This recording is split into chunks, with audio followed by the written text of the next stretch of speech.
We want that Cub Scout. All right. We want that Cub Scout to find a troop where they fit in, where they click with the other people. And they also want to just increase passion about the scouting program. So Webelos Woods is a great example of increasing the passion. Like every Webelos that when there was just like they were like so ready to be done with Cub Scouts at that point, and it happens every year. They get super excited about all the cool things they get to do. These are kind of the goals that when we have visitors or anything else, we want to maybe if they're even not picking our unit, it's did we get them excited about scouting? Then it's a success.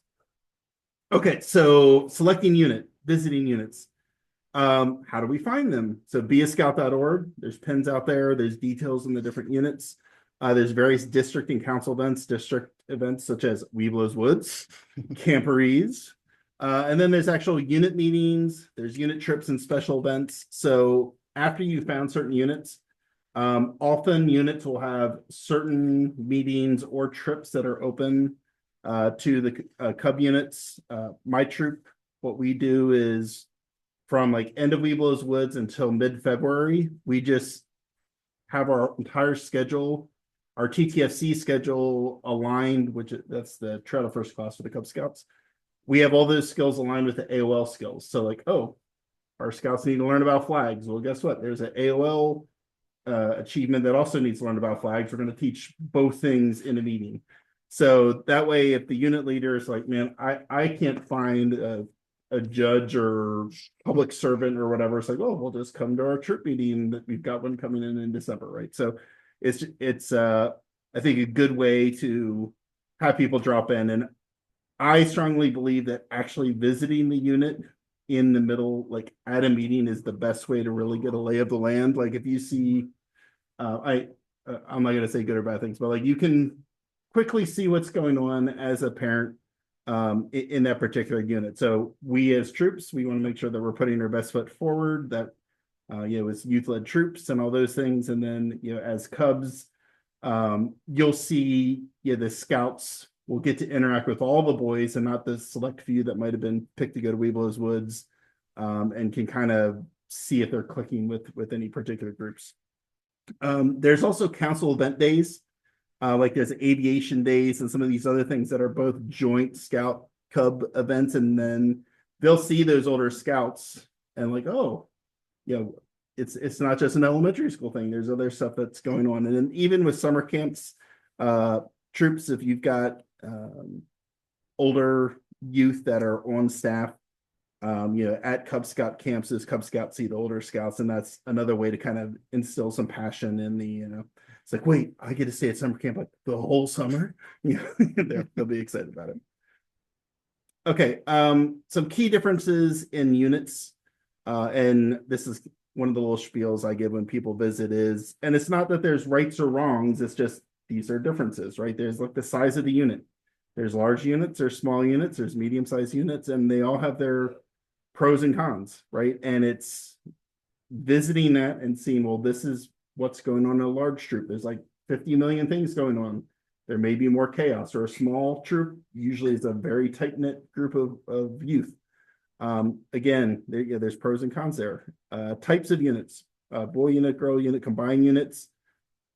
Again, different vibes and experiences. So go check those out. The mantra should be visit. Like, just don't pick a troop and say, oh yeah, I'm definitely going here. Go visit as many as you can. And honestly, Cub leaders, like, milk the troops on it, like, because we're happy to like show you guys like a good time with different things. So as an AoL leader, you should just every week instead of try to see if you can get most of your requirements by visiting the other troops and let the older scouts teach it. Your AoLs will get more engaged with the process and more excited about scouting that way. And it'll be actually less work for you too. So it's kind of a win-win.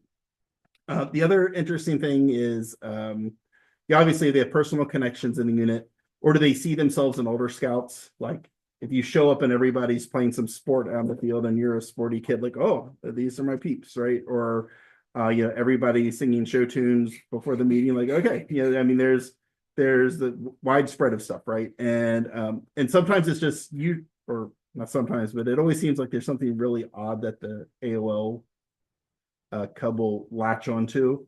We had a group a couple years ago that joined our troop because they got to stay up really late washing dishes. That was their selling point, right? So there's no logical thing you can plan for to like get them excited. It's just it's literally these crazy things where they just, for whatever reason, were having a really good time with those particular older scouts, and that's why they wanted to join. All right, communications, and this is just, and this seems kind of stupid, but at least in my troop, we tend to have this problem a lot, which is your troop leaders need to know some things like, oh, you're showing up to our camp out. I kind of need to know that. And not the morning of or the day before, but usually a couple of days, because we're buying food, we're planning, we talked about tenting problems. We got to figure out that, are we all set there? Do we, do we have enough female leaders? If girl youth are coming, we got to get all those things planning. If the youth is actually selecting our unit, we need to get them onboarded in our troop systems. Usually we like to be involved in the bridging ceremony, and I'll get to that in another slide or two. But also we actually need to know how to contact the parents. A lot of times there's this kid like, this is the best trip ever, mom, we're joining. Like, okay, sounds great. And then like, gone. And then like, did anyone get their phone number or email address? Like, who were those people? So don't assume that the troop leaders are mind readers. As Cub leaders, make sure that you're getting us your contact info and vice versa. And then Cub leaders, what do Cub leaders need to know? Details about visits. It's for example, we have our little flyer we hand out, Webelos Woods. Our troop meetings are just show up. We don't need any pre-registration or heads up, just walk in the door and that's fine. There's this past weekend we had a actual trip. Well, that we did need some early discussion. And that would include things like, oh, you need med form part A and B to show up, and maybe there's parental supervision necessary. We, at least my troop, we don't do a drop off your AoL scouts for the camp out situation. We expect that the YPT is covered by that group, by those parents. So can I go back really quick to troop meeting and not having a pre-registration? Because I think some of our troops might appreciate a heads up. Having AoLs show up during, say, troop elections isn't exactly ideal. I think some of us would like to know, we're going to put on a show for you guys. Let us know when you're going to show up. Does anybody else like that? Or does your troops just come whenever? How does that work for your troops? We publish a schedule, so there'll be literally, there's 2 nights in December we're not even going to be in the building. Okay, right. We're doing like Hillsborough jail visit, and we're doing the Shark for swimming. So hopefully you don't wander in. Yeah, right. When you're available. Well, okay. Hopefully. Is that common for most of our troop leaders? Usually there's like, we've got they click the buttons like interested or join the troop or whatever to get information, and they usually are like, we're interested in coming to visit. Like, most of the time they, even if it's on the website, people don't just show up usually. Yeah. They ask, and then when should we come? And that's when you get feedback. Oh, the court of honor and elections, and like, these aren't good. Right, exactly. So there's got to be a communication there somewhere. Your communication is, you put out what Tuesdays, because you meet Tuesdays, are available, right? And then for some of us, it's a little bit more of a back and forth. Yeah. Okay. But I think it's important both ways to just never assume, and at least have one email like, hey, can we just show up? Yes, on any day except these two. Like, that's what you're going to get back from me. But the others, But as a pack leader, I get emails from troop leaders that are like, hey, we've got some cool events coming up. Do any of your pack and those are very, very helpful for getting them out to them. Getting folks online to that. You do that. Please keep doing that. I think another kind of unspoken thing, and we talked about this in a previous roundtable, is den chiefs can really be worth their weight in gold in this process as well, and not just funneling that group into your troop, but rather just getting them excited about like, hey, I think this 14-year-old is the coolest person in the whole world, and I want to be a scout, and it's a good, I think it's good for the Cubs, good for the Scouts, so it's a good thing to kind of push in your units.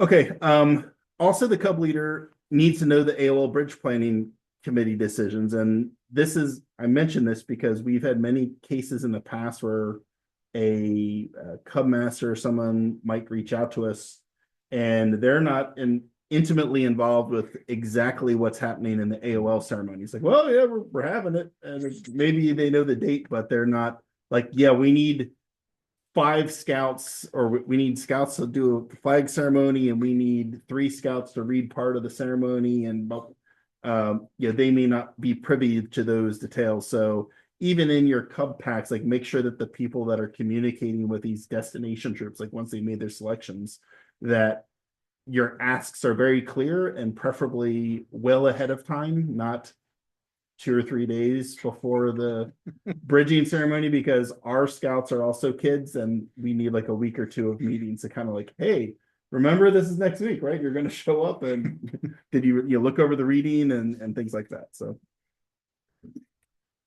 okay, on to bridging. So they found the unit, like how do we actually bridge? So I think one thing to call out is this is a big deal. This is probably, for most AOLs, this is like the biggest thing that they worked for. Like it's been a multi-year process for them.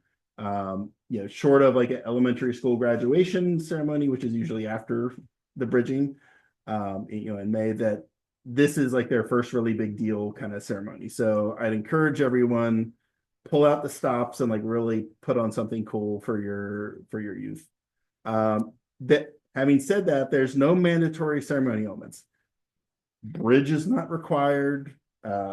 Any other crazy things you might have seen, like there's nothing mandatory that this is the way it's got to be. It's what works for what do your youth want and what works for them. Yeah. I saw a really cool one, where they like themed it nice of the round table, kind of fitting for this event. You had a sword in your right. I dubbed the Scout type deal, and that was good. I will say any form of drums, bladed weapons, or flame usually is, at least in the boy youth, is like that's a that's a patter. It gets them excited. Okay.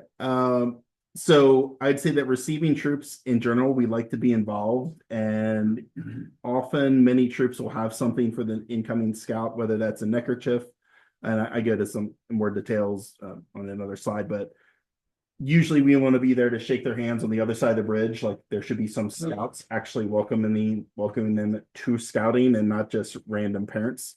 So please leverage your troops. We're happy to be involved.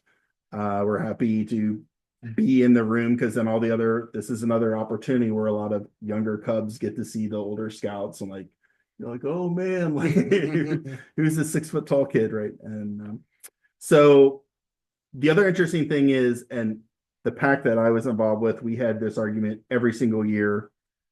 There's the awarding of your AoL, and then there's your bridging ceremony, and there's also maybe even blue and gold, and they all seem to kind of fall around the same time. And sometimes it's, oh, let's just shove it all together. Well, maybe that works for your pack. We usually end up having like lions and tigers passing out within like 5 minutes, or running around the gym going crazy. It's but again, if you have just the AoL award and bridging, then your attendance is not going to be as great from the pack. So it is something you have to kind of weigh and figure out, but it's a discussion you should have, I think, in Cub Scouts about how much you want to undertake in that one event, and are you going to keep everybody mentally involved in the entire time. And really quickly, there is no requirement at Blue and Gold for your Cub Scouts to advance, or for this AoL thing to be at Blue and Gold. It can be, it does not have to be. So that was a question. Well, it's less of a question, more of an example. We run our crossover ceremonies at one of our pack meetings. And that way it's the whole pack meeting is sort of focused on that. There's minimal award handing out for other stuff, and it's really the recognition in front of the whole pack, because this is kind of the culmination of the Cub Scout journey. And it gets all the little scouts pretty pumped. It does. They're like, oh, they did cool stuff, cool stuff. So that's our solution. Yeah.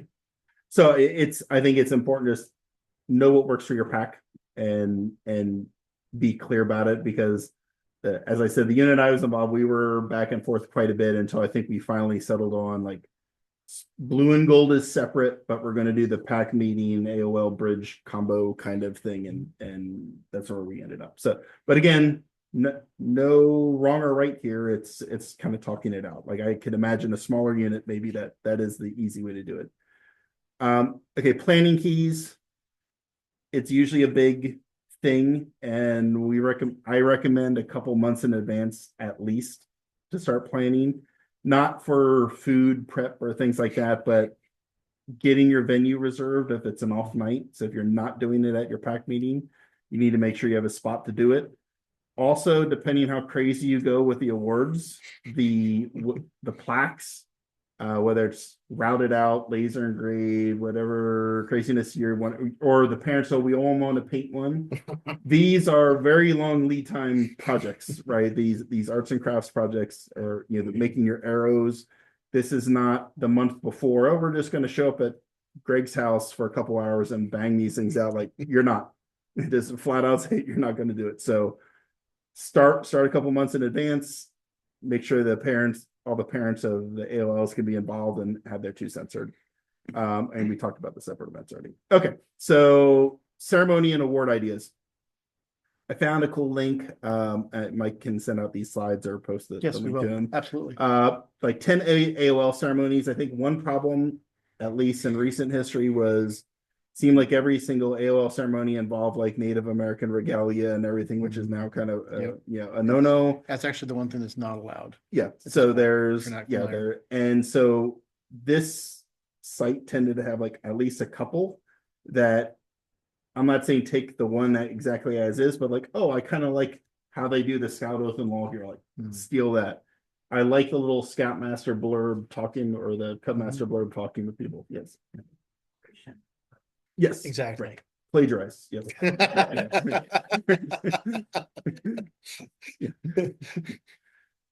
Yeah. So I think it's I'll just make a general statement. Like again, we talked about planning. You're going to be hard pressed to just go find like this is the perfect ceremony and just print, right? You're going to have to, if you really want it to be special for you, because like you're going to have to mix and match and kind of dig things around. And again, there's the receiving troops. Please involve them, get them up there to read.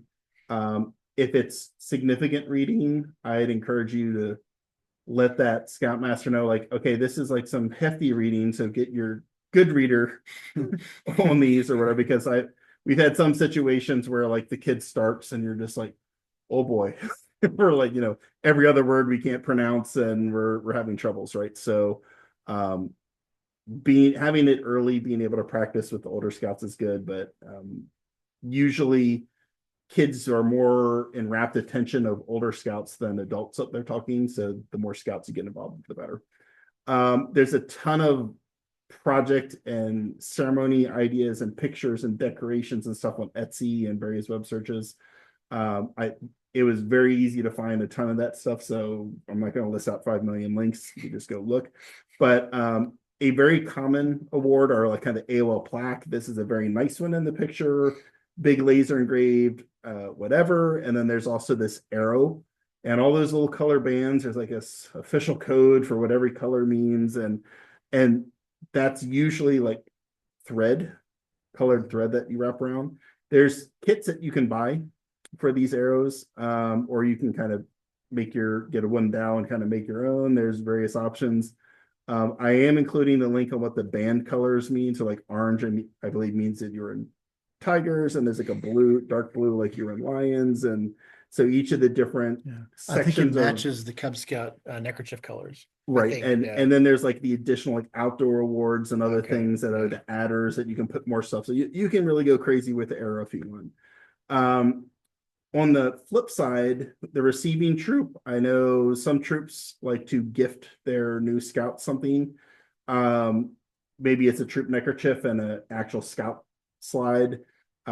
Scout books sometimes, like epaulets, the green epaulets. So like my troop, we take off their blue and we put on the green, and then the rest of the night they're able to strut. And those are cheap things. Troop number patch, especially if you've got like a unique troop number patch, that's a cool thing that they get excited about. Also talking about bridges, I earlier said you don't need a bridge, but one easy way to go through the points of the scout wall or even the scout oath is having these bridges. I've seen where like the cross beams are the parts of the scout oath, and then they've got a plank for each of the points of the scout wall. I kind of like this one because it's in giant letters, so you can actually hold it up and people can read it from the back row. And you kind of assemble this bridge as part of the ceremony. So you might see some of those. And yep. But I will say bridge maintenance is a recurring cost for your packet. So yeah, and Yeah, storage. for sure. Yes, storage. Anybody want a bridge? Yeah. I'll trade you for 2 Pinewood Derby tracks. Wouldn't. This is not what Roundtable's about, y'all. Yeah. Yeah, so I think that's a good point. There's a lot of this stuff floating around. So if you're in a unit that doesn't have any of it, email the district Yeah. list. I No, guarantee. hold on. you're gonna If find you're it. with a pack and you're the one that's saying, inviting a troop or two to come in, reach out to those troops first. Because a lot of times a troop will have in the basement of something. I know the troop that we charter partnered with way back in the end of my pack had a bridge, and it's, hey Brian, can you bring the bridge? And he's like, cool, no problem. Even if we weren't sending scouts to him, he was happy to support us because he was our charter partner. So reach out to your troop friends or your neighborhood pack or whatever. Somebody's got a bridge if you want to. And as Greg said, you don't have to have a bridge. And I've also seen you talking about flame. I've seen you the 12 candles, which is usually I see that more in scout ceremonies, but like, oh man, we're lighting candles. This is the coolest thing ever, right? And especially if you've got the AOLs get to like light the candle, and that's peak awesomeness. Be aware of fire requirements for whatever venue you're at. Absolutely. Places don't like fire. Yeah, setting up the smoke alarm. And to that point, we had some that were little light up LED things that are great replacements for that. You can still do the thing, right? Okay. So I'm gonna talk a little bit about troop onboarding. Like, okay, we had the bridging ceremony and we just ate a whole ton of cake and kids are running around like, okay, now what? So critical information for new scout parents. Do not leave the bridging ceremony unless you know these two things. When are the next troop meetings and events? Where and when? And then also, what are the Scoutmaster committee chair contact info? We've had people that like bridge over because they're bridging over with a bunch of the buddies and then vanish, and like nobody's got that parent's email address and they don't show up to meeting, they don't know. And maybe 2 months later, we finally get a hold of them through like asking the Cub Master to find somebody, whatever, dig through the records. And it's like, oh yeah, we had no idea where you guys met or what was going on. And so I would encourage both sides, like make sure that you've got that information. So if they decide to not continue, it's a clear decision and not just because they don't know where your meeting place is.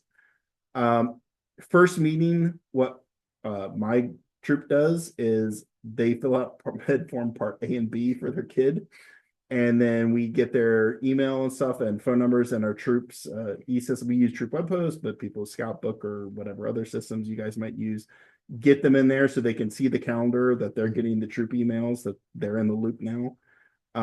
This is also a good time to deploy the parent interest form, have a parent meeting / interest form about not, what things are you going to help run, but rather what are the skills and what are your interests in helping out the troop.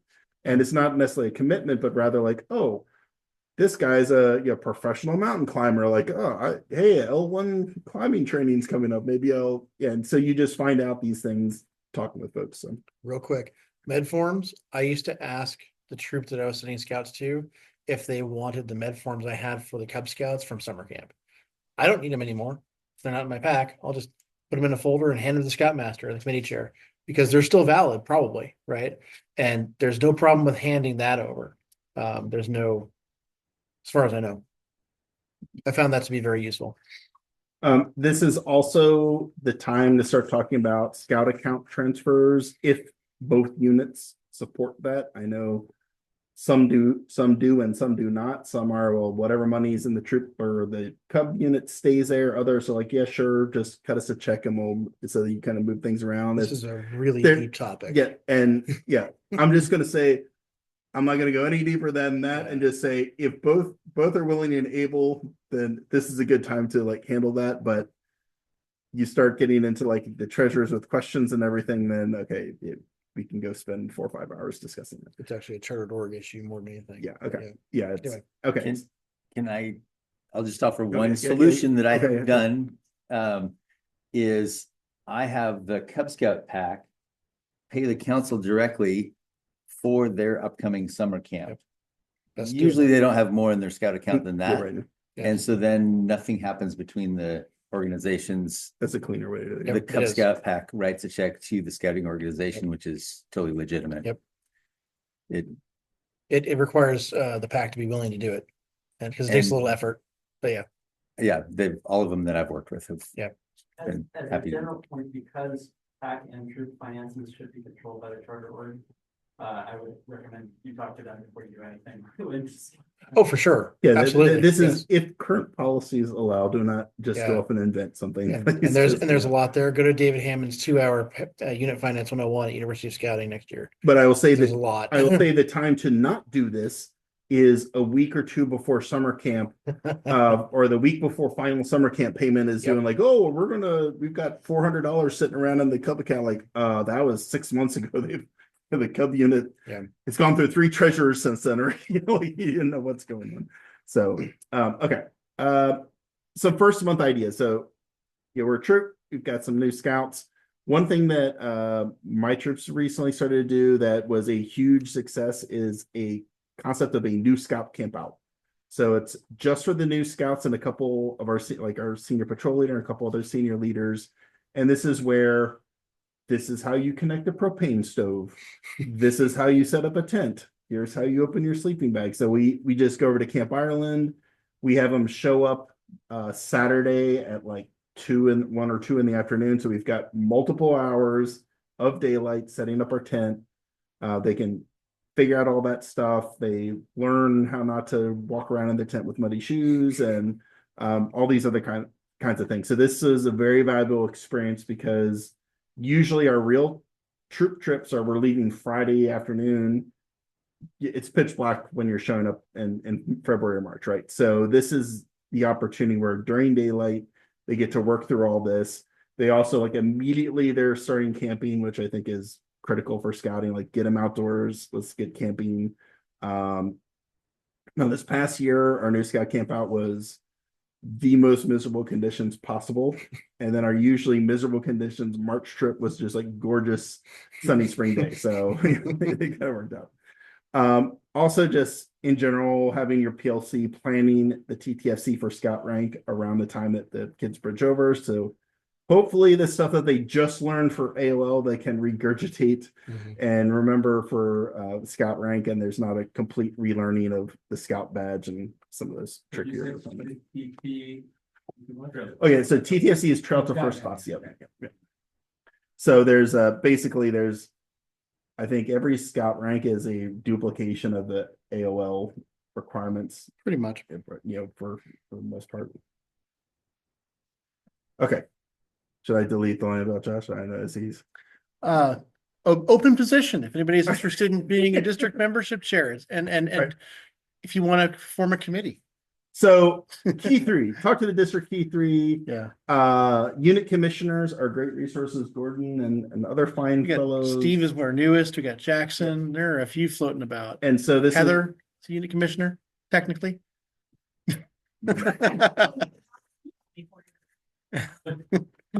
Ed just, has been unit commissioner. Yeah. So yeah, I think anyway, so these are people who are very passionate about scouting and they want these Cubs to continue the journey. Even I think troop unit leaders, whether it's a good match for that youth in our unit, I'm very interested in seeing them land somewhere in scouting, like where is their fit. So, and I think our district's very good about shuttling things around, there's some great small units over here that are in this geographic area, or there's big units over here, and we kind of shuttle people around. So, yeah, as Cub leaders, make sure you're having those conversations with the parents that there's just not the default troop. There's many options, go visit a ton of stuff. And first thing I tell every Webelos we talk to Webelos with was, go to 2 or 3 troops before you figure out what you want. It may well not be my troop. In fact, I can't take everybody that comes through the stations. Yeah, and I would also say, start your journey as a Webelo, not AoL.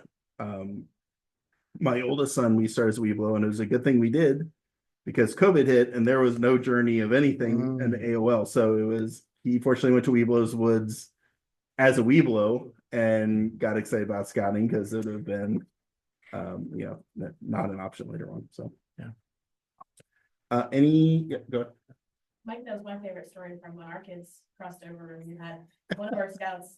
We went to actually probably more troops think it was than 5. we've ever been to for as a unit. I think it was 5 he went to. Yeah, and we went to the first one and let's go. My favorite unit. I'm gonna stay here. Great. Want to check out the next one? Yeah, check out this one. Went to that one. This is my favorite. Everyone we went to was his favorite. Every single last one. And it ended up joining ours and going to another one and then going to a third one before he actually really settled and ended up choosing something different. Yep. But he was just so excited to be at every single one of them that he couldn't make the choice. So That was a rather than go challenge. to multiple places, maybe more than once. Yeah, I think that's a hidden point in there too, is that at least at Webelos Woods, when the parents was like, you're not making a decision for life here. You're making a decision of where do they want to, which unit do they want to start with? And you maybe after a couple months, like, this isn't really a good fit. And then you can go find, other fits around. We found sometimes that dens will go together and sometimes dens will fracture and there's no right or wrong way. It's what the scouts feel like. I always felt like it's where the scouts feel like they're home. When they go visit a troop and they're like, these are my people, they've found their spot, hopefully. Right. I think you would agree with that too, right? One parent with Los Woods that asked all the units that they visited, and you remember this one too. See yourself in 5 years. Leader that he went through the unit, what do you see in 5 years? His kid and you think that.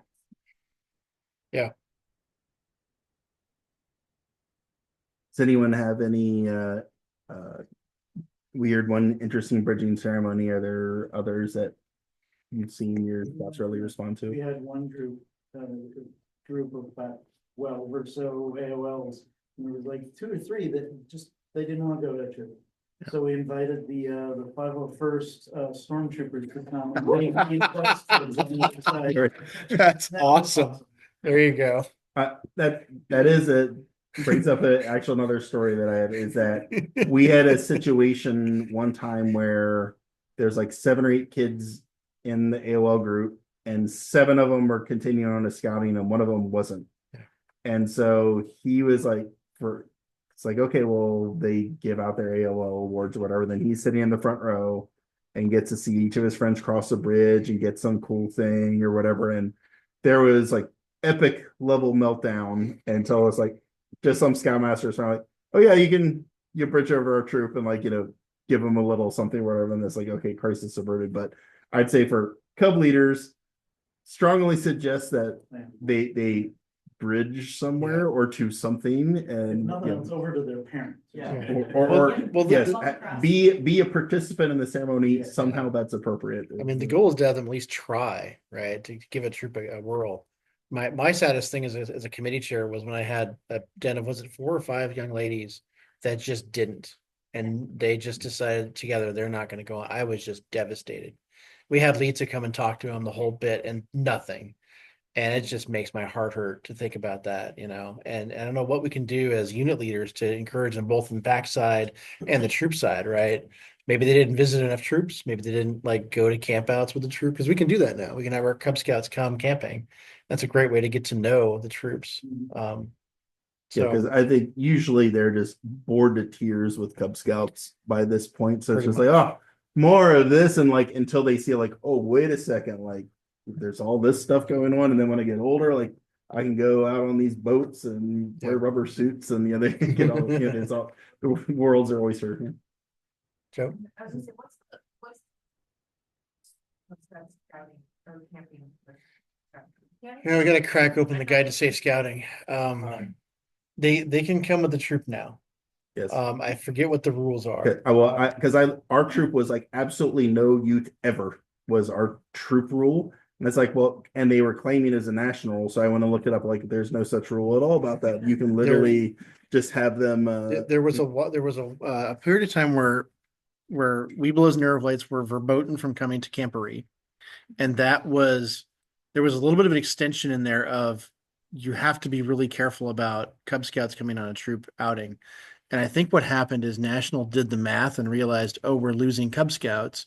We need to get them to go connect with the troops, and they allowed for that a little bit more seamlessly. I think you still have to have pack leaders go with them, whether it's mom, dad, or whatever, right? Joe, do you know? Yeah, right. Thank you. Yeah. Yes. It does count. Yes. So you can lean on that. Because that's what we were like. It's like, well, I'm blue trained, so we could, and our committee's like, well, hold on a second here. We're just gonna have a truckload of AoLs get dumped off at the campsite and peel out of the parking lot. Yeah, all the normal overnight. Yeah. Jackson. What it is you need to have a blue trained adult. The troop can provide it, or the Cub Scout unit can. Yeah. And then the Cub Scout youth need to have their own youth protection covered. Yep. They don't need to have the blue covered, they just need to have their own youth protection. Exactly. And the same thing with if we have young ladies, they have to have the female adult leader over 21, all that stuff, right? So that can pile up, but we want to make sure that these scouts have the opportunity. With some of our troops, it's hard with the smaller troops to fulfill all that, but we do our best. Yep, that's true. Yeah. And if a parent was not a registered leader, then they would not be able to camp. I'm not sure. They need to be protection trained. There is a proviso in Cub Scout camping that blood relative, not grandparent, but parent can attend if they're not registered still, I think, right? Yes. That's I think it's literally, it is a Cub Scout family camp. right next to the troop And event. You can run maybe it that with way. the only caveat of maybe the blue trained person's here, or maybe it's in the troop, but then the troop is Yeah. next So you to can it. structure it that way. We've done that before. And it a good lawyer. For the bridging ceremony, and for scouts who aren't going on to a troop, we have a carve out in ours where we literally recognize the scouts who are not going over to a troop, where we talk about their journey and recognize that they're going on to other things. And Okay. still get the process. Yeah. I've seen soccer coaches on the other side of the bridge. I've never seen a football coach, but I've seen basketball coaches, soccer coaches. Fascinating. Yeah, they asked them to come and they sat on the other side of the bridge. Hmm. And I did one bridging ceremony the same year that my son bridged over, that we had a scout that had been severely injured and had a brain injury and was not able to attend. And so for that one, it would be a lot easier now. We set up, what was the Facebook video thing that we had? Oh, Facebook streaming. Live. Yeah. We had one cell phone doing that, the ceremony, and then my son held on to the other cell phone, which was him, and walked him across the bridge with the cell phone and bridged him on cell phone. Oh, wow. So if there's a will, you'll make it work. Yeah, it's true. The marching band director is on the other side of the bridge. And that's the way all our. Well, if that's consistent, get a hold of that guy, say you got to come, and out some drumsticks. Yes. All right. I think the best thing we ever did, honestly, for our pack was opening it up beyond what we always have done it this way. Mhm. Because when we were in, it was you go to this troop or you go to that troop. There was only two.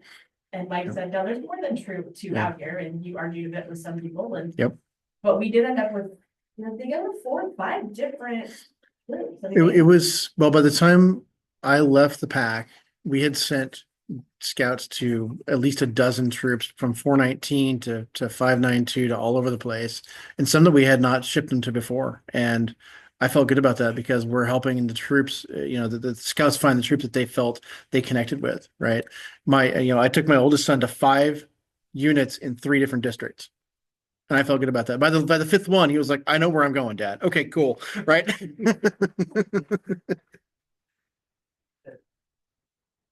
Getting out of the we've always done it this way mindset, Mhm. When I came into leadership of PAC 195, there was a lot of, well, we've always kind of done it this way. We're also coming out of COVID and things weren't gonna work and you're struggling to get parents involved. And the moment you get new parents involved in designing the program and how they want to interact with stuff, that helps so much for engagement. On a parental volunteer level, and it also helps the scouts feel better because they're like, yeah, my mom, my dad's doing this, like. Yeah, for sure. A shameless plug for Mike over here. As a commissioner, I have been to numerous PAC events and troop events. And you would be hard pressed to find any PAC that does it all the same way. Everybody does it different. All the troops do it different. Fundamentally, it's the same, but everybody has their own thing. And one of the things I think that came out of COVID that I think is really awesome is I was at a crossover last year with a PAC out of Heighton. And I believe we had 4 troops or 5 troops. Something like that. It was a lot. There was a lot. I mean, you were there, I Yep. was there. We were, And Jackson's troop was there. yeah, everybody was there. I mean, Yeah. and everybody got a couple of kids and Yeah. And it was a party. that's the way it should be. Yeah, it should totally be a party, a celebration of these young scouts and their accomplishments. Yeah, absolutely. All right, I'm gonna go ahead and end the recording. So